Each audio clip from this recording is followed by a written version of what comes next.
குருவடி சரணம். யூடியூப் நண்பர்கள் அனைவருக்கும் அடியேனின் அன்பான வணக்கங்கள். நான் உங்கள் குருமணி கண்டன் பேசுகிறேன், பொள்ளாச்சியிலிருந்து. மேச ராசி மற்றும் மேஷ லக்னத்தில் பிறந்த நண்பர்களுக்கு தன்னுடைய வாழ்க்கையில பிறப்பு முதல் இறப்பு வரை என்னென்ன சம்பவங்கள் நடக்க காத்திருக்கு அப்படிங்கிற விஷயத்த இந்த பதிவில் டீட்டெயில்டா தெளிவா பார்க்க போறோம். கூடவே அஸ்வினி நட்சத்திரம் என்ன செய்ய காத்திருக்கு, பரணி நட்சத்திரத்தில் பிறந்தவங்களுக்கு எப்படி இருக்கும், கிருத்திகை நட்சத்திரத்தில் பிறந்தவங்களுக்கு எப்படி இருக்கும் அப்படின்னு நட்சத்திர வாரியா ராசி வாரியா டீட்டெயில்டாக அந்த பதிவை பார்க்க போகிறோம். முதல்ல மேச ராசி மேஷ லக்னத்துக்குன்னு ஒரு குணம் இருக்கும். அதில் அஸ்வினி நட்சத்திரம் எப்படி இருக்கும், அதில் பரணி எப்படி இருக்கும், அதில் கிருத்திகை எப்படி இருக்கும் அப்படிங்கிறத டீட்டெயில்டாக நம்ம பார்க்க போகிறோம். மேச ராசி இதில் பலமடையக்கூடிய கிரகங்கள் அப்படின்னு சொல்லி பார்த்துட்டா 2 கிரகம் பலமடையுது. என்ன கிரகம் அப்படின்னு பார்த்துட்டிங்கன்னா, முதன்மையாக சூரியன் அங்கே உச்சம் அடைகிறாரு, செவ்வாய் அங்கே ஆட்சி பலம் அடையுது. ஆட்சி பலம் செவ்வாய் அங்கே அடையுது. இப்போ உச்சம் பெறக்கூடிய கிரகமா சூரியனும் ஆட்சி பெறக்கூடிய கிரகமா செவ்வாயும் இருக்காங்க. 2 பேருமே ஆண் கிரகங்கள், 2மே தலைமை தாங்கக்கூடிய கிரகங்கள். 2 கிரகங்களுமே கோபப்படக்கூடிய கிரகங்கள், எதையுமே சவாலை எடுத்து ஜெயிக்கக்கூடிய கிரகங்கள், கௌரவம் பார்க்கக்கூடிய கிரகங்கள். அங்க பலம் இழக்கக்கூடிய கிரகம் அப்படின்னு சொல்லி பார்த்துட்டா சனி பகவான். மேஷத்துல சனி பகவான் நீச்சம். ஸோ அதில் இருக்கக்கூடிய நட்சத்திரங்கள் மேஷத்துல முதல்ல அஸ்வினி நட்சத்திரம் இருக்கு. 1, 2, 3, 4 பாதங்கள். அஸ்வினி நட்சத்திரம் கேதுவனினுடைய நட்சத்திரம். இப்போ இந்த கேது செவ்வாய் கூடையும் சூரியனோடையும் சனியோடையும் கனெக்ட் ஆனா என்ன பலன் அப்படிங்கிறது நம்ம பார்க்க போறோம். அதே நேரத்தில் 2வதா பரணி நட்சத்திரம். செவ்வாயினுடைய வீட்டில் இருக்கக்கூடிய சுக்கிர நட்சத்திரம் இது ஒன்று மட்டும்தான். அடுத்ததா கிருத்திகை நட்சத்திரம். சூரியன் அங்கே உச்சமாகிறாரு, அதனுடைய நட்சத்திரமே அங்கே இருக்கு. ஸோ இந்த 3 நட்சத்திரங்கள் என்ன செய்ய காத்திருக்கு மேஷத்துக்கு அப்படிங்கிறத நம்ம டீட்டெயில்டாக பார்க்க போகிறோம். முதல்ல மேஷம் அப்படின்னாவே எதுலேயுமே ஒரு முதன்மை, தனித்துவமாக இருக்கிறது. அதே நேரத்தில் எதுலையுமே விட்டு கொடுக்காத, வளைந்து கொடுத்து போகாத தன்மை உண்டு. எப்பவுமே மேஷ ராசி மேஷ லக்னத்தில் பிறந்தவங்க ஒருத்தர்கிட்ட வேலை சொல்லி வேலை வாங்கி தான் பிறக்கும். இவங்க இறங்கி வேலை செய்ய மாட்டாங்க. ஸோ அப்போ என்ன, ஒரு சூப்பர்வைசிங் பண்றது, ஒரு பெரிய டீமை லீட் பண்றது, தலைமை தாங்கக்கூடிய எண்ணம், சிந்தனை, செயல் எல்லாமே இவங்ககிட்ட இருக்கும். காலை நேரத்தில் பார்த்துட்டிங்கன்னா பயங்கர பரபரப்பாக இருப்பாங்க. ஒரு 11 மணி 12 மணி 1 மணி வரைக்குமே பயங்கர பரபரப்பாக இருப்பாங்க. அதுக்கு மேலே காலையிலேயே எல்லா வேலையிலும் கடன்னு முடிச்சுட்டு அந்த 12-1 மணிக்கு மேலே லஞ்சுக்கு அப்புறம் கொஞ்சம் ஃப்ரீயாக இருக்கக்கூடிய ராசிகளில் மேச ராசி அல்லது மேஷ லக்னமும் ஒன்று. இவங்களுடைய வீடு எப்படி இருக்கும் தெரியுங்களா? ரோட்டை விட்டு கொஞ்சம் தனவாக தான் இருக்கும், கீழே தான் இருக்கும். அப்படி இல்லைன்னா மழை பெய்யும் போது மழை தண்ணியெல்லாம் தேங்கி நிற்கிற மாதிரியான ஒரு சூழ்நிலைகள், அதுபோல் ஒரு அமைப்புகளில் தான் இவங்க வீடு இருக்கும். முன்னாடியெல்லாம் அந்த முற்றமெல்லாம் வச்சு கட்டுவாங்க, இப்போ அப்படி கிடையாது, எல்லாம் டெரஸ்ட் ஆயிடுச்சு. எப்படி இருந்தாலும் மழை தண்ணி கொஞ்சமாவது நிற்கும். ஃப்ளாட்டில் இருந்தால் கூட ஏதோ ஒரு வகையில் உள்ள வந்துறதுக்கு வாய்ப்புகள் உண்டு. அதே போல் வீட்டில் ஒரு பகுதி கம்ப்ளீட் பண்ணாமல் வச்சுருப்பாங்க. இந்த வீடு கட்டுறதுக்கு உண்டான ஜாமானமெல்லாம் வீட்டில் இருக்கும். உடம்ப வருத்தி வேலை செஞ்சு சம்பாதிக்கணும் அப்படிங்கிற ஒரு அமைப்பு இவங்களுக்கு கிடையாது. உடல் உழைப்பு இல்லாமல் செயல்படக்கூடிய நபர்கள். ஆனால் ஊதியம் அதிகமாக இருக்கும், கமாண்டிங் பவர் அதிகம். சிகப்பு நிறத்தில் இருக்கக்கூடிய அத்தனையுமே இவங்களுக்கு ஃபேவராக இருக்கும். எந்த ஒரு சிந்தனையாக இருந்தாலும் அதை ரொம்ப பாசிட்டிவாக, அதில் எது நல்லது, எது உயர்வானது, உள்ளுவதெல்லாம் உயர உள்ளன்னு சொல்கிறோம் இல்லையா, அந்த மனநிலைமை இருக்கும். கண்டிப்பாக மேஷத்தில் நீங்கள் பிறந்துட்டீங்க அப்படின்னா பொய் குற்றச்சாட்டுகள், செய்யாத தவறுக்கு தண்டனை ஒரு நாளாவது அனுபவிச்சாகணும்.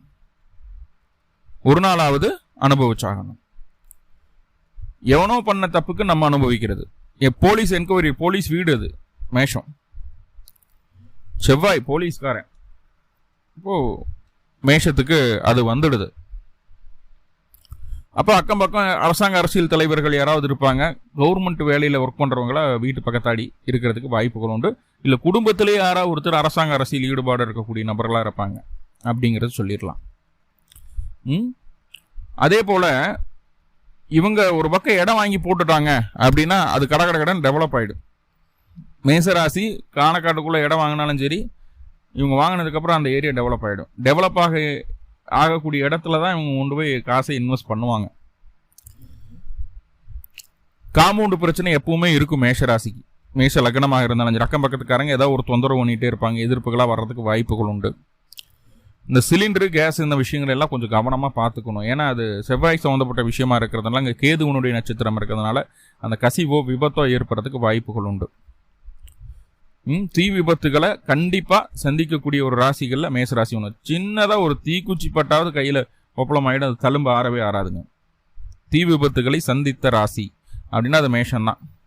பிரசன்னத்தில் கூட மேஷம் உதயமாக வந்துச்சுன்னா தீ விபத்து நடக்கிறதுக்கு வாய்ப்புகள் உண்டு, இல்லைன்னா இடி உலகிறதுக்கு வாய்ப்புகள் உண்டு அப்படின்னு சொல்லுவோம். ஏன்னா அந்த செவ்வாயும் சூரியனும் இணைவு தான் அந்த இடி உலகிறதெல்லாம். 2 கிரகமும் பலமடையக்கூடிய ராசி மேஷம். அதே போல் சொத்து பத்தெல்லாம் இருக்கும், அதை அனுபவிக்க முடியாது. அனுபவிக்க முடியாத சொத்து கண்டிப்பாக இவங்களுக்கு உயில் சொத்து உண்டு. உயில் சொத்து கண்டிப்பாக உண்டு.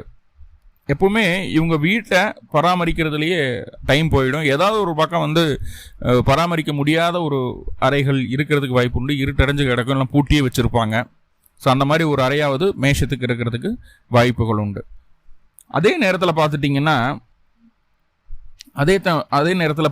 இவங்களுக்கு சீட்டு போடுறது இந்த மாதிரி விஷயங்களுக்கெல்லாம் போகவே கூடாதுங்க. சீட்டு போட்டால் ஏமாற்றம் உண்டு, மன உளைச்சல் ஆகிடும், உடல் தொந்தரவுகள் வரும், விபத்து கண்டங்களால் சர்ஜரி பண்ணவங்க கண்டிப்பாக உடம்புல கத்தி வைக்காத மேஷம் இல்லை. உங்கள் வாழ்நாளில் கண்டிப்பாக கத்தி வைக்காத மேஷம் பார்க்கவே முடியாது. ஸோ எல்லாத்துக்குமே அந்த ஆப்ரேஷன் அப்படிங்கிறது இயல்பாக நடக்கக்கூடிய விஷயமாயிடுது மேஷத்தை பொறுத்தளவுக்கு. வீண் திருட்டு பழியை சந்திக்க வேண்டியத ஒரு சூழ்நிலைகள் இருக்குது. அதே போல் குடும்ப பொறுப்புகளை, குடும்ப தலைமை பதவிகளை தாய் தந்தை இருக்கப்பறம், இவர் கடைசி குழந்தையாக இருந்தாலும் பரவாயில்ல, தாய் தந்தை இருக்கப்பறம் இவர் தான் அந்த குடும்ப பொறுப்புகளை ஏற்று நடத்த வேண்டிய ஒரு கட்டாயம் வருகிறது. இவர் அதை செய்கிறாரு, சிறப்பாக செய்கிறாரு. அம்மா அப்பாவை பிரிந்தோ இழந்தோ வாழ வேண்டிய சூழ்நிலை, 2ல் யாரோ ஒருத்தரையாவது இழந்து வாழ வேண்டிய ஒரு சூழ்நிலை உண்டு. இல்லை 2 பேர்ட்டையும் விட்டுட்டு போட்டு வேலைக்காக வெளியில் போகிறது, படிப்புக்காக வெளியில் போகிறது, இந்த மாதிரி விஷயமெல்லாம் ஈஸியாக மேஷத்துக்கு நடக்கும். சரிங்களா? கண்டிப்பாக வெளியூர் வெளிநாடு பயணிக்கக்கூடிய ராசி தான் சொல்லுவேன். நிறைய பேர் வெளியில் இருக்கிறாங்க மேஷத்தில் பிறந்தவங்க. ரகசியம் நிறைய இருக்கு உங்கள்கிட்ட. அந்த ரகசியத்தை எப்போ வெளிப்படுத்துகிறாங்களோ அதற்கப்புறம் இவங்களுடைய அந்த மதிப்பு மரியாதை அப்படிங்கிறது குறையும். இவங்களுடைய ரகசியத்தை ரகசியமாகவே மனசுக்குள்ளே வச்சுக்கிறது நல்லது. யாருக்கிட்டையும் ஷேர் பண்ணக்கூடாது அப்படிங்கிற விஷயத்தை நம்ம சொல்லிக்க வேண்டியது இருக்கும். கண்டிப்பாக உயில் சொத்து உண்டு. விபத்து வழக்கு, கோர்ட்டு கேஸு வழக்கு ஏறாத மேஷம் கிடையாது. கோர்ட்டு வாசலை மிதிக்காத மேஷம் இல்லை, கண்டிப்பாக உண்டு. ஆயுள் தீர்க்கம் அப்படிங்கிறத சொல்லிடலாம். ஈஸியாக ஆயுள் தீர்க்கம் அப்படிங்கிறத சொல்லிடலாம். மேசராசி அல்லது மேஷ லக்னத்தில் பிறந்துட்டாலே அந்த எல்ஐசியில் இன்சூரன்ஸ் எல்லாம் போட்டு வைங்க அப்படின்னு சொல்லிடுவேன். அதனால் கண்டிப்பாக ஆதாயம் அடையக்கூடிய ராசிகளில் நம்பர் 1 ராசி மேஷம். இன்னொன்று பார்த்துட்டிங்கன்னா துலா ராசிக்கு அந்த அமைப்பு இருக்குது, ஆனால் மேஷத்துக்கு தான் கூடுதலான ஒரு பலம் அப்படின்னே சொல்லிடலாம். எதிர்பாராத நேரத்தில் டக்குன்னு டெவலப் ஆயிருங்க. ஓவர் நைட்டில் ஒபாமா ஆகுறதுன்னு சொல்கிறாங்களே, அது மாதிரி திடீர் அதிர்ஷ்டங்களை அனுபவிக்கக்கூடிய ராசிகளும் மேஷம்தான். இந்த மேஷத்தில் உங்களுடைய ராசி அதிபதியோ அல்லது லக்ன அதிபதியோ அல்லது 5, 9 கூடியவர்களோ மேஷத்தில் இருந்தாலும் உங்களுக்கும் திடீர் அதிர்ஷ்டம் விடுறது கிடைக்கிறதுக்கு வாய்ப்புகள் உண்டு அப்படிங்கிறத சொல்லுது. அதே போல் இவங்க மெடிக்கல் சம்மந்தமான விஷயங்களில் நல்ல ரீச் ஆகிறாங்க. மருத்துவ சார்ந்த விஷயங்களில் நல்ல ஆழ்ந்த அறிவு பெற்ற நபர்களாக இருக்கிறாங்க. குடும்பத்தில் யாராவது சாமியாரது குறி சொல்கிறது, இந்த மாதிரி அருள் வர்றது மாதிரியான ஒரு அமைப்புகளெல்லாம் இங்கே இருக்குது. அதே போல் மேசராசி மேஷ லக்னம் அப்படின்னாவே அவங்களுக்கு நம்ம ஜோதிடம் பார்க்கும்போது அவங்களுக்கு ஒரு 60-70% அவங்களுக்கு எல்லாமே தெரியும் அப்படிங்கிறத நம்ம புரிஞ்சுக்க வேண்டியது இருக்கும். ஜோதிடம் அப்படிங்கிறது இவங்களுக்கு ரொம்ப பிடிச்சமான ஒரு சப்ஜெக்ட். இல்லைன்னா இவங்க குடும்பத்தில் யாராவது ஜோதிடம் சொல்லக்கூடிய நபர்களாக இருப்பாங்க. இல்லைன்னா கலைத்துறையில் ஆர்வம் இருக்கக்கூடிய, கலைத்துறையில் தன்னுடைய ஜீவனத்தை நடத்தி கொள்ளக்கூடிய நபர்கள் இருக்கிறதுக்கு வாய்ப்புகள் உண்டு. எந்த இடத்துலையும் மற்றவங்களோட விஷயங்களை காது கொடுத்து கேட்க மாட்டாங்க. தனக்கு தான் பெருசு அப்படின்ற ஒரு செல்ஃப் மோட்டிவேஷன் சொல்கிறோம் இல்லையா, செல்ஃப் லவ் அப்படிங்கிறோம் இல்லையா, அது மேஷத்துக்கிட்ட ரொம்ப ரொம்ப அதிகமாக இருக்குது. தன்னைத்தானே புகழ்ந்துக்கும், புகழ்ச்சிக்குத்தான் மயங்கும். அடித்துடி ஏதாச்சும் பேசிட்டிங்கன்னா மேஷத்துக்கிட்ட நம்ம சரண்டர் தான் ஆகணும். அந்த அளவுக்கு கோவப்பட்டு எதிர்க்க நிற்கிற ஆளை முடிச்சு கட்டுற அளவுக்கு பவர்ஃபுல்லான ராசி மேஷ லக்னம் மேஷ ராசி ரெண்டுமே. ஆனால் அன்பாக பாசமாக பேசி பாருங்க, மேஷம் மாதிரி ஒரு குழந்தைத்தனமான ராசியை நீங்கள் பார்க்க முடியாது. அந்த அளவுக்கு எக்ஸ்ட்ரீமான பவரும் இருக்குது, அதே அளவுக்கு எக்ஸ்ட்ரீமான குழந்தைத்தனமும் இருக்குது. ஆளுமையும் இருக்குது, குழந்தைத்தனமும் இருக்குது. ஓகே. அதே நேரத்தில் இவங்களுக்கு திருமணம் ஆனதுக்கு பின்பு தான் வாழ்க்கையில் ஒரு குடும்பம் அமைஞ்சதுக்கப்புறம், ஒரு திருமணம் ஆனதுக்கப்புறம் தான் வாழ்க்கையில் முன்னேற்றம் அப்படிங்கிறத இவங்களால பார்க்க முடியுது. வாழ்க்கை துணை வந்தாச்சு, நம்மளுக்குன்னு தனியாக ஒரு திருமண வாழ்க்கையை ஆரம்பிச்சாச்சு அப்படிங்கும்போது முதல் முன்னேற்றம் அங்கேருந்து தான் ஆரம்பிக்குது. அதுக்கு முன்னாடி லேசியாக இருப்பாங்க, எல்லா சேட்டைகளும் செய்யும் மேஷம், எல்லா சேட்டைகளும் செய்யும், களவும் கற்றுமர அப்படிங்கிற மாதிரியான ஒரு அமைப்புகளுக்குள்ளே போகும். இவங்களை கண்ட்ரோல் பண்ணுறது கொஞ்சம் கஷ்டம்தான். யார் கண்ட்ரோல் பண்ணுவான்னா வாழ்க்கை துணை தான் கண்ட்ரோல் பண்ணும். நல்ல வருமானம் பார்க்க முடியும். திருமணம் ஆனதுக்கப்புறம் வாழ்க்கை துணையின் மூலமாகவும் வருமான உயர்வுகள் உண்டாகும். வாழ்க்கை துணை அப்படிங்கிறவங்க வந்து தொழில் சார்ந்த விஷயங்கள் உதவி செய்வாங்க. சில நேரங்களில் கணவன் மனைவியை பார்ட்னர்ஷிப் போட்டு தொழில் செய்யக்கூடிய நபர்கள் இருக்காங்க, மேசராசி மேஷ லக்னத்தில் பிறந்தவங்க. அதே போல் நீங்கள் மேசராசி அல்லது மேஷ லக்னமாக இருக்கீங்கன்னா வரவு செலவு கணக்கெல்லாம் வாழ்க்கை துணைகிட்ட ஒப்படைச்சிடணும். வாழ்க்கை துணைகிட்ட ஒப்படைச்சிடணும். கல்யாணத்துக்கு முன்னாடி நீங்கள் எவ்வளோ வேணாலும் சிரமப்பட்டு போங்க சாமி, அதெல்லாம் ஒன்றும் பிரச்சனை இல்லை. திருமணத்துக்கு அப்புறம் கண்டிப்பாக உணவு, உடுக்க உடை, இருக்க இடம், அந்த ஜீவனத்துக்கு குறை அப்படிங்கிறது இருக்காது. சொத்து பத்தெல்லாம் சேர்க்கறதுக்கும் வாய்ப்புகள் உண்டு. கூட்டு தொழிலினால லாபம் உண்டு. பொதுவாக மேசராசி மேஷ லக்னம் அப்படின்னாவே திருமணத்துக்கு அப்புறம் பொருளாதார ரீதியான சிக்கல்கள் ரொம்பவே குறையும் அப்படிங்கிறது தான் உண்மை. அடுத்ததான் சகோதரம் அப்படிங்கிற விஷயத்தை பற்றி பார்த்துட்டோம் அப்படின்னா, சகோதரத்தால் கண்டிப்பாக மன வருத்தம் அடையக்கூடிய ராசிகளில் மேஷம் ஒன்று. அதே போல் வந்து டாக்குமெண்டேஷன் பிரச்சனைகள் இருக்கும். காது மூக்கு தொண்டை சம்பந்தமான தொந்தரவுகள் இருக்கும். நிறைய ஆபரணங்களை தொலைத்து விடுவாங்க, தேடினாலும் கிடைக்காது. ஒரு அப்டேட் பண்ணணும், ஒரு டாக்குமெண்ட் அப்டேட் பண்ணணும் அப்படிங்கிற ஒரு கண்டிஷனோடவே தான் மேஷம் இருக்கும். அப்போது ஒரு நிலம் வாங்குறீங்க, ஒரு வீடு வாங்குறீங்க, ஒரு வாகனம் வாங்குறீங்க அப்படின்னா கரெக்டாக நம்ம பேர் கரெக்டாக பதிகிறாங்களா, கரெக்டாக இருக்கா, ரிஜிஸ்ட்ரேஷன் கரெக்டாக இருக்கா அப்படிங்கிறத ஒரு தடவைக்கு 2 தடவை செக் பண்ணி பார்க்கறது நல்லது. லீகலாக நல்லபடியாக சரியாக செய்யணும். இல்லைன்னா பின்னாடி பிரச்சனைகளை சந்திக்க வேண்டியது இருக்கும். அதனால் வம்பு வழக்கு, கடன், நோய் எதிர்ப்புகள் எல்லாம் வர்றதுக்கு வாய்ப்புகள் உண்டு. சில நேரங்களில் மாமனாரும் இளைய சகோதரருமே எதிரிகளாக மாறுவதற்குண்டான வாய்ப்புகளை சொல்கிறது. அதே போல் இவங்களுக்கு வந்து நிறைய மேசராசி மேஷலக்க நண்பர்களுக்கு வந்து போலீஸில் மிலிட்ரியில் இருக்கணுங்கிற ஆர்வம் இருக்கும். அது சம்மந்தமான விஷயங்களில் படிப்பாங்க. நிறைய பேர் போலீஸ், இராணுவம் இதுல எல்லாம் இருக்கிறாங்க. நிறைய பேர் வந்து ஃபயர் சர்வீஸ்ல எல்லாம் இருக்கிறாங்க. சர்வீஸ் ஓரியன்ட் ஜாப் இவங்களுக்கு பிடிக்கும். காவல் அப்படிங்கிறது இவங்களுக்கு ரொம்ப ரொம்ப பிடிச்ச விஷயமா இருக்கும். நல்லா சமைக்க தெரியும். அதே போல் வந்து 2 வீலர் 4 வீலர் வச்சுருக்காங்கன்னா இவங்களுக்கு அந்த இன்ஜின் மெயின்டெனன்ஸ் அப்படிங்கிறது ரொம்ப ரொம்ப முக்கியம். நிறைய பேர்த்துக்கு அந்த இன்ஜின் ஃபெயிலியர் ஆகிறத நம்ம பார்க்க முடியுது. ஸோ முன்னாடியே அதை சொல்லிக்கிறோம். மெயின்டெனன்ஸ் அதில் கரெக்டாக இருக்கணும். தாய் வழியில் சொத்து அமைகிறதுக்கு வாய்ப்பு உண்டு. தாயாரனுடைய ஆசீர்வாதம் இருந்தால் சொத்து அமையும். மேசராசி மேஷலக்கணும். சொத்து அமையணும்னா தாயாரை வணங்கிட்டே வாங்க. உயிரோடு இருந்தாங்கன்னா கால் விழுந்து வணங்க.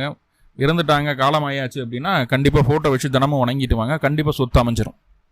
சொத்து சம்பந்தமான என்ன பிரச்சனையாக இருந்தாலும் தாயார் வழிபாடே சரியான பரிகாரம். அது நல்ல வீடு, அழகான வீடு, ஆனால் பராமரிக்க முடியாது. ஏதோ ஒரு ரூம் வந்து இருட்டடைஞ்சே கிடக்கும். கரண்ட் பில் கட்ட மாட்டாங்க, டேட் ஆகிடும். ஐயோ கரண்ட் பில் கட்டலையா, வந்து ஃபீஸ் பிடிக்கிட்டு போனதுக்கப்புறம் தான் போய் பணத்தை கட்டி மறுபடியும் ஃபீஸை வாங்கிட்டு வந்து போட்டால் மேஷ ராசி மேஷ லக்னம் லட்சக்கணக்கில் இருக்காங்க. வீட்டு பக்கத்துலேயே நீர் தொட்டி இருக்குது, குழாய் இருக்குது, அது இருக்குது. இல்லைன்னா வீட்டில் ஸ்விம்மிங் பூல் வைக்கணும்னு ஆசைப்படுறது, வீட்டுக்குள்ளேயே ஆர்டிஃபிஷியல் ஃபால்ஸ் வைக்கணும்னு ஆசைப்படுறது, இது எல்லாம் மேஷன் தான்.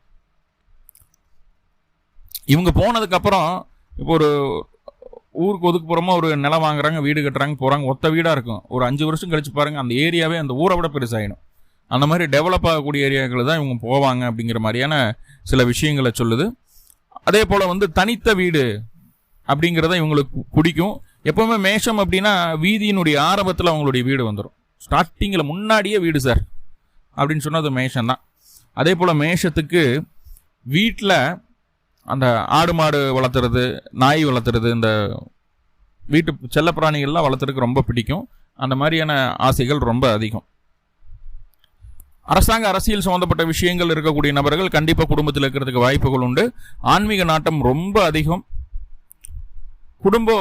குடும்ப வேல்யூ, அது ஃபேமிலி வேல்யூன்னு சொல்கிறோம் இல்லையா, அது கொஞ்சம் எப்பவுமே அதிகமாக தான் இருக்கும். குடும்பத்தில் யாரோ ஒருத்தருக்காவது வெளியில் போனால் வந்தால் ஒரு நல்ல பேர் புகழ் அந்தஸ்து மரியாதை இருக்கக்கூடிய ஒரு குடும்பமாக இருக்கும். அதே போல் வந்து இவங்களுக்கு வந்து எப்பவும் உயரமான பகுதிகள் பிடிக்கும்.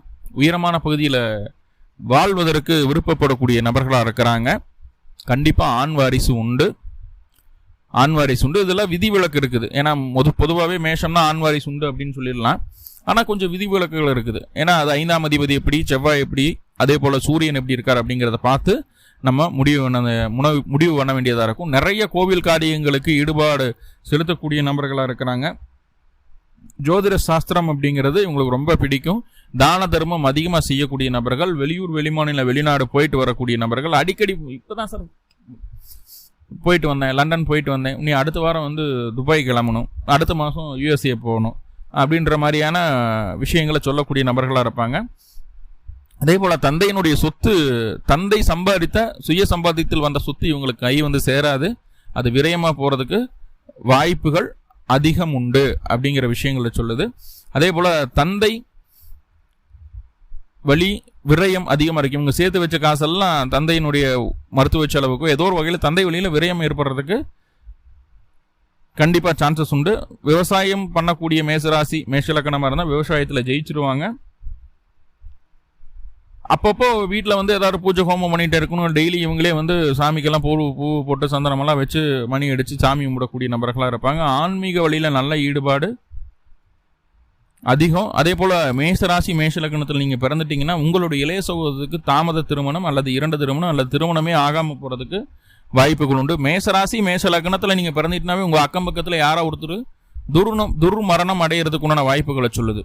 துர்மரணம் அடையிறதுக்கு உண்டான வாய்ப்புகளை சொல்லுது. கண்ணு முன்னாடி இறப்பை பார்த்தவங்க அப்படின்னு சொன்னால் அது மேசராசிக்காரங்கன்னு சொல்லலாம். பூர்வீக சொத்துண்டு, ஆனால் அனுபவிக்க முடியாது. யாருக்கிட்டையும் போய் கைகட்டி வேலை செய்யணும் அப்படிங்கிற ஒரு எண்ணம் இருக்காது. அப்படியே வேலை செஞ்சாலும் ராஜா மாதிரி தான் இருப்பாங்க. ஒரு சூப்பர்வைசர், ஒரு மேனேஜர், அந்த லெவலில் தான். யாருக்கும் கைகட்டி வேலை செய்யக்கூடிய எண்ணத்துக்கு போக மாட்டாங்க. பெரும்பாலும் இவங்க மேக்சிமம் சுயதொழில் பண்ணணுங்கிற எண்ணம் தான் அதிகம். கண்டிப்பாக தொழில் சம்மந்தமான விஷயங்கள் ஜீவனத்துக்கு குறை இல்லைங்க சாமி, நல்லா வந்துடுவாங்க. சரிங்களா? தந்தையினுடைய தொழில் செய்கிறது, முன்னோர்கள் செய்த தொழிலை செய்கிறது, இதெல்லாம் உண்டு. எப்பவுமே எதிர்பார்த்த லாபம் தொழில் சார்ந்த விஷயங்களில் கிடைக்கும். ஆனால் ஓவராக எதிர்பார்த்தோம்னா பெரிய ஆப்பா வச்சுட்டு போயிடும். அதை நம்ம பார்த்துக்க வேண்டியது இருக்கும். அதே போல் சுயதொழில் தொடங்க ஆரம்பிக்கிறீங்கன்னா குடும்பத்தில் ஏதாவது ஒரு கர்மகாரியங்கள் நடக்கும். தொழில் சார்ந்த விஷயங்கள்ல பெருசாக நம்மளுக்கு முன்னேற்றம் இல்லாமல் இருந்துருக்குது, ரொம்ப கஷ்டப்பட்டு இருக்கோம் அப்படின்னா காவல் தெய்வங்களுக்கு, குலதெய்வங்களுக்கு அந்த காவு கொடுப்போம் இல்லையா? எலுமிச்சங்காவு கொடுக்கலாம், பூசணிக்காய், இந்த மாதிரி காவு கொடுக்கலாம். சில பேர் வந்து சேவல் எடுக்கிறாங்க, ஆடு எடுக்கிறாங்க, அது நல்லதா கெட்டதா அப்படிங்கிறது அவங்களுடைய மனசை பொறுத்து.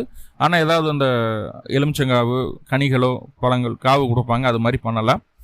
ஸோ அது பார்த்துக்கிட வேண்டியது இருக்கும். சரி, ஓகே. மேஷத்துக்கு உண்டான பொதுவான குணத்தை சொல்லிட்டோம். இப்போ அஸ்வினி நட்சத்திரம்னா என்ன, எப்படி அப்படின்னு சொல்லி நம்ம பார்க்கணும் இல்லையா?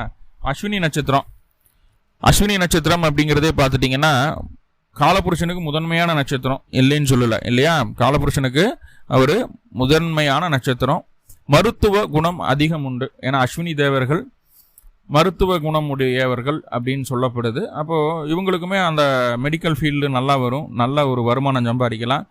அஸ்வினி நட்சத்திரம் மெடிக்கலுக்குள்ளே போச்சுன்னா கண்டிப்பாக சம்பாத்தியம் உண்டு. அரசாங்க அரசியல்லையும் நல்ல டெவலப்மெண்ட் உண்டு. இங்கே மருத்துவத்துறையும் உண்டு. அதே நேரத்தில் வந்து மேச ராசி அஸ்வினி நட்சத்திரம்னு வைங்க, இங்கே செவ்வாயும் கேதுவும் இணைவு. ஸோ அதை நம்ம கண்டிப்பாக பார்க்கணும். இப்போ செவ்வாய் கேது இணையும் போது முதல்ல கருக்கலைப்பு நடந்த நபர்களை குறிகாட்டுது. அது இல்லைன்னா 2 டெஸ்ட் பேபியாக இருக்கும், இல்லைன்னா ட்வின்ஸாக இருக்கும், இரட்டை குழந்தைகளாக இருக்கும், இல்லை அவங்க குடும்பத்தில் யாராவது இரட்டை குழந்தை இருப்பாங்க. அரசாங்க அரசியல் ஈடுபாடுன்னு சொல்லிட்டேன். இந்த அஸ்வினி நட்சத்திரம் மேசராசி அப்படின்னாவே வந்து பார்த்துட்டிங்கன்னா நல்லா புரிஞ்சுக்கோங்க, ஆன்மீகத்தில் ரொம்ப ஆழமாக போயிடுவாங்க. இவங்களுடைய ஆன்மீகம் கூட இருக்கிறவங்களுக்கு புரியாது. என்ன பண்ணுறான் என்ன ஏதுன்னு தெரியல, இந்த அளவுக்கு போகிறான், பிரபஞ்சத்தை அப்படியே நம்புவாங்க. இது நடக்கலை அப்படிங்கிறது 2வது. அதீத கற்பனை, அதீத ஆழ்ந்த ஆன்மீகம். ஸோ ஒரு குருட்டு நம்பிக்கை அப்படின்னு சொல்லுவாங்க இல்லைங்களா? அந்த குருட்டு நம்பிக்கை அப்படிங்கிறது அந்த அஸ்வினி நட்சத்திரம் மேசராசிக்கு பொருந்தும். கொஞ்சம் ப்ராக்டிக்கலாக இருக்க பழகிக்கணும் அப்படிங்கிறது என்னுடைய கருத்தாக இருக்குது. இங்கே அஸ்வினி மேஷம் அப்படிங்கிறது சுய வளர்ச்சி இல்லை. உங்களுக்கு நல்லது சொல்லித்தரக்கூடிய, ஒரு நல்லது பண்ணக்கூடிய ஒரு நபர்கள் கூட இருக்கிறாங்க அப்படின்னா அவங்கள அப்படியே பின்தொடர்ந்து போனோம்னா அவங்கள விட நீங்கள் டெவலப் ஆகிடுவீங்க, உறுதியாக சொல்ல முடியும். ஆனால் பின்தொடர்ந்து போகணும். அங்கே தான் பெரிய பேக்லாக் இருக்குது அஸ்வினி கிட்ட. அதை மட்டும் உடச்சிருச்சுன்னா அஸ்வினி வெற்றி தான். இதே பெண்ணாக இருக்குது, அஸ்வினி நட்சத்திரம் பெண் பிள்ளையாக இருக்கீங்க நீங்கள் அப்படின்னா கண்டிப்பாக கணவர் சொத்து வாங்கிடுவார். ஆணாக இருக்கீங்கன்னா கணவன் ஆணாக இருக்கிறீங்க அப்படிங்கிற பட்சத்தில் வந்து பார்த்துட்டிங்கன்னா சொத்துனால பிரச்சனை, சகோதரத்தினால பிரச்சனை, உறவுகளால் பிரச்சனை, சொத்து மூலயமா கோர்ட்டு கேஸு வம்பு வழக்குகள் வர்றது, இதெல்லாம் ஒரு நாளாவது நடக்காமல் போகாது. நம்ம ஒரிஜினல் டாக்குமெண்ட் வச்சுருப்போம், டூப்ளிகேட் டாக்குமெண்ட்டை கொண்டு வந்து வச்சு போட்டு நம்ம மேலே பழி சுமத்திடுவான். சார் இதுதான் ஒரிஜினலு, அவர் ஏமாற்றி வாங்கியிருக்கா அப்படின்னு. அந்த மாதிரி இந்த சொத்து சம்மந்தமான மன அழுத்தத்தை பார்க்காம அஸ்வினி மேஷம் போகாது. நல்ல மருத்துவ குணம் ஒன்று இருக்கு, நிறைய டாக்டர்ஸ் இருக்காங்க. இவங்க மருந்து பார்த்து கொடுக்க தெரியுதோ தெரியலையோ, ஏதோ உன கையில் தூக்கி கொடுத்து சாப்பிட சொன்னாலும் ரெடி ஆகிடும் அவங்களுக்கு. மனசார தெய்வத்தை வேண்டி கொடுத்துட்டாங்கன்னா கண்டிப்பாக ரெடி ஆகிடும். இவங்க குடும்பத்திலேயோ முன்னோர்களோ யாராவது வைத்தியம் பார்த்தவங்க கண்டிப்பாக அவங்க குடும்பத்தில் இருப்பாங்க, வாய்ப்புகள் அதிகம். ஓகே, பரணி நட்சத்திரம் அப்படின்னு சொல்லும்போது முதல்ல நான் என்ன சொல்லுவேன்னா, கணவன் மனைவி பிரச்சனை இருக்கு இல்லைங்களா, கணவன் மனைவி எவ்வளவு பிரச்சனையாக இருந்தாலும் சரி, பரணி நட்சத்திரத்தன்னைக்கு அர்த்தநாரீஸ்வரர் வழிபாடு செய்துட்டு வாங்க. கண்டிப்பாக கணவன் மனைவி பிரச்சனை தீர்ந்து ஒன்று சேர்ந்துருவாங்க. ஏன்னா ஆணுக்கு சுக்கிரன் தான் கலத்திரக்காரகன், பெண்ணுக்கு செவ்வாய் தான் கலத்திரக்காரகன். இந்த செவ்வாய் வீட்டில் உடையாம இருக்கக்கூடிய சுக்கிர நட்சத்திரம் அப்படிங்கிறது இதுதான் பரணி. இப்போ ஆணையும் பெண்ணையும் ஈர்க்கக்கூடிய தன்மை அப்படிங்கிறது பரணிக்கு ரொம்ப ரொம்ப அதிகமாக உண்டு. அதனால தான் பரணியினுடைய சிம்பல் எப்படி இருக்குது தெரியுங்களா, யோனி மாதிரி, பெண் யோனி தான் பரணியினுடைய சிம்பல். நம்ம முக்கோணம் அப்படிலாம் வரைஞ்சிட்டு இருக்கோம், பெண் யோனி தான் பரணியினுடைய சிம்பல். இவங்க தான் அடுப்பில் பாத்திரத்தை வச்சுட்டு பால் ஊற்றிட்டு போயிடுவாங்க, அது பொங்கி கீழே ஓர வரைக்கும் விட்டுருவாங்க. அப்போது நெருப்பால் பாதிக்கப்பட்ட நபர்களில் பரணி நட்சத்திர நபர்கள் உண்டு. தீக்காயம் கண்டிப்பாக உண்டு, கண்டிப்பாக ஒரு ஆப்ரேஷன் நடந்திருக்கணும். ஹார்மோன் இன்பேலன்ஸ் இவங்களுக்கு அதிகம். சமையலெல்லாம் முடிச்சுட்டு அடுப்பு அணைக்காமல் போகிறதும் இவங்க தான். அடுப்பில் எப்பவுமே கவனமாக இருக்கணும். தாயாரினுடைய ஆதிக்கம் இங்கே அதிகமாக இருக்கும். பரணி நட்சத்திரமாக இருந்தால் அவங்க குடும்பத்தில் தாயாரினுடைய ஆதிக்கம் அதிகமாக இருக்கும். சிறுநாக்கு பிரச்சனை, பேசுறதுல தாமதமாகிறது, இதெல்லாம் இருக்கும். ஏமாற்றம், கெட்ட பெயரை சந்திக்காத பரணி கிடையாது. குடும்பத்தில் பெரியவங்க 2 திருமணம் பண்ணியிருப்பாங்க, இவங்களுக்கு 2ஆம் திருமணம் ஆயிருக்கும். குழந்தைகளுக்கு 2 திருமணம் நடக்கும். இருதாரம் 2 திருமணம் அமைப்பு இருக்கக்கூடிய ராசி நட்சத்திரம் பரணி நட்சத்திரம். மேச ராசி நட்சத்திரம் பரணி நட்சத்திரம். மென்டலி கொஞ்சம் ஆக்சிலேஷன் இவங்ககிட்ட இருந்துகிட்டே இருக்கும். காலையில் நேரம் நல்லா இருப்பாங்க, மதியம் அப்படியே டல்லாகிடுவாங்க, மறுபடியும் ஈவினிங் ஆனால் நல்லா ஆகிடுவாங்க.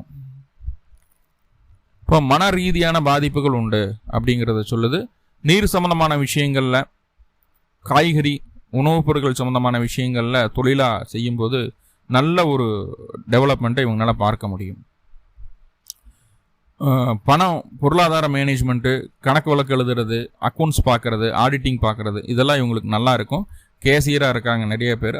அரசியலில் அரசாங்க வருமானம் உண்டு அப்படிங்கிற மாதிரியான சில விஷயங்களை சொல்லலாம். பணம் கொடுக்கல் வாங்கலில்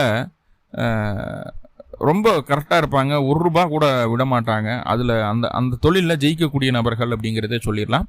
இவங்களுக்கு அந்த காது மூக்கு தொண்டை சம்மந்தமான பிரச்சனைகளும், வீசிங், சளி தொல்லை, ப்ரீத்திங் ப்ராப்ளம் ஒன்று இவங்களுக்கு இருக்கு. இல்லை நம்ம குடும்பத்தில் யாராவது ஒருத்தர் கட்டாயமாக இருக்கும். உணவு தொழில் நல்லா இருக்கும். அடுத்ததாக கிருத்திகை நட்சத்திரம் பார்க்கலாம். கிருத்திகை அப்படிங்கிறது பார்த்துட்டிங்கன்னா அது ரிஷபத்திலே வருது. 2, 3, 4 பாதங்கள். மேஷத்தில் ஒரே ஒரு நட்சத்திர பாதம் மட்டும் இருக்குது, அது தனுசு ராசியில் வரும், நவாம்சத்தில். கிருத்திகை 1ஆம் பாதத்தில் பிறந்தவங்க அப்படின்னு சொல்லி பார்த்துட்டா, கிருத்திகை நட்சத்திரத்தில் பிறந்துட்டா அப்படின்னாவே நிறைய விபத்து, கண்டம், பிரச்சனைகள் இருந்து தப்பித்த நபர் அப்படின்னு சொல்லலாம். அண்ணு முன்னாடி நான் நூலலையில் உயிர் தப்பிட்டனப்பா அப்படின்னு சொன்னால் அது கிருத்திகை இருக்கும் அங்கே. ஆனால் கண்டிப்பாக செவ்வாயினுடைய நட்சத்திரம், செவ்வாயினுடைய வீட்டில் சூரியனுடைய நட்சத்திரம் கிருத்திகை இருக்குது அப்படின்னா, நீங்கள் சம்பாரித்து உங்கள் அப்பாவுக்கு காசு பணம் கொடுக்குறீங்க அப்படின்னா அது அவருடைய செலவுக்கு மட்டும் கொடுக்கணும். மொத்தமாக நீங்கள் சம்பாதிக்கிறதெல்லாம் கொடுத்து லேண்டு வாங்கி வைங்க, சொத்து வாங்கி வைங்க, அதை பண்ணுங்க இதை பண்ணுங்க, பூரா உங்கள் தம்பி பேரில் வாங்கி போடுவார். தம்பியோ உங்களுக்கு சகோதரம் இல்லைன்னா டைரெக்டாக அப்பாட்டிலே கொடுக்கலாம், ஒரே பையன் ஒரே உள்ளேன்னா. அப்படியே இருந்தாலும் மாமச்சனுக்கு போயிடும் அந்த காசு. நல்லா புரிஞ்சுக்குங்க. அவருடைய செலவுக்கு என்ன வேணுமோ, பார்க்க வேணான்னு சொல்ல, அவருடைய செலவுக்கு என்ன வேணுமோ அது மட்டும் நீங்கள் கொடுங்க, மற்றதெல்லாம் நீங்களே பார்த்துக்கோங்க. அது ரொம்ப முக்கியமான விஷயம். அப்பா அம்மாவையும் பிரிந்து வாழ்ந்த நட்சத்திரங்களில் கிருத்திகை நட்சத்திரம் ஒன்று. கணவன் மனைவிக்குள்ளேயும் நிறைய கருத்து வேறுபாடுகள் வந்து போகும். கோபதாபத்தை குறைச்சிக்கணும். கிருத்திகை டக்குன்னு கோபம் வந்துடும். மேசராசியில் இருக்கக்கூடிய கிருத்திகை நட்சத்திரத்துக்கு டக்குன்னு கோபம் வந்துடும். ஸோ இதெல்லாம் கிருத்திகைக்கு இருக்குது. கோபத்தை குறைச்சிக்கணும் முதல்ல, சரிங்களா? காசு பண விஷயத்தில் அப்பாவாக இருந்தாலும் கொடுக்கல் வாங்கல் வேண்டாம், சகோதரமாக இருந்தாலும் வேண்டாம். நீங்கள் சொத்து, நிலம், இன்வெஸ்ட்மெண்ட் எல்லாம் உங்களுடைய சுய அறிவால் உங்களுக்கு சுயமாக நீங்களாக பண்ணணும். யாரை நம்பி பண்ணக்கூடாது. கணவன் மனைவி விட்டு கொடுத்து போகணும் கிருத்திகைக்கு. பொதுவாகவே கிருத்திகை நட்சத்திரம் மேசராசி அப்படிங்கும்போதே மன வாழ்க்கை கொஞ்சம் மத்தியமந்தான். அட்லீஸ்ட் இந்த பரணி நட்சத்திரத்துக்கு கிடைச்ச மன வாழ்க்கை கூட கிருத்திகை கிடைக்காது, வாய்ப்புகள் இல்லை. இருந்தாலும் கிருத்திகை ரன் பண்ணி தான் ஆகணும், வேறு வழி இல்லை, அனுசரித்து தான் போகணும். இப்போது மேசராசியில் பிறந்தாச்சு, 3 நட்சத்திரங்களுக்கும் பார்த்துட்டோம். மேசராசிக்கு எப்பெல்லாம் முன்னேற்றம் வரும்? குழந்தை பிறந்ததுக்கப்புறம் பேர் புகழ் அந்தஸ்து உயர்வு கிடைக்கும். திருமணம் ஆனதுக்கப்புறம் வருமானம் அதிகமாகும். சமுதாயத்தில் நம்மளும் ஒரு நபராக தெரிவோம். தொழிலில் பெரிய லாபத்தை எதிர்பார்க்கக்கூடாது. செஞ்ச செயலுக்கு உண்டான லாபத்தை எதிர்பார்க்கும்போது கண்டிப்பாக நம்மளால் நல்ல ப்ராஃபிட்டை பார்க்க முடியும். லாபம் அதிகரிக்கும் போது, லாபம் அதிகமாக கிடைக்கணும்னு நினைக்கும் போது நஷ்டத்தை சந்திக்க வேண்டியது இருக்கும், விரயத்தை சந்திக்க வேண்டியது இருக்கும்.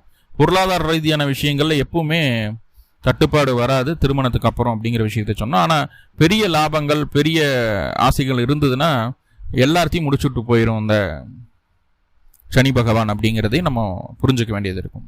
ஸோ சிம்பிளாக மேசராசிக்கு உண்டான வழிபாடு என்ன அப்படின்னு சொல்லி பார்த்துட்டிங்கன்னா, சிம்பிளாக மேசராசிக்கு ஜீவசமாதி வழிபாடும் அதே நேரத்தில் தட்சிணாமூர்த்தி வழிபாடும் செய்துட்டு வர்றது ரொம்ப ரொம்ப ரொம்ப ரொம்ப நல்ல பலனை கொடுக்கும். குலதெய்வ வழிபாடோட சேர்த்து இதையும் செய்துட்டு வாங்க. கண்டிப்பாக மேசராசிக்கு மிகப்பெரிய நன்மைகள் நடக்க காத்திருக்கு இந்த வழிபாட்டின் மூலமாக. நன்றி நண்பர்களே, நன்றி. வாழ்வளமுடன். திருச்சிற்றம்பலம்.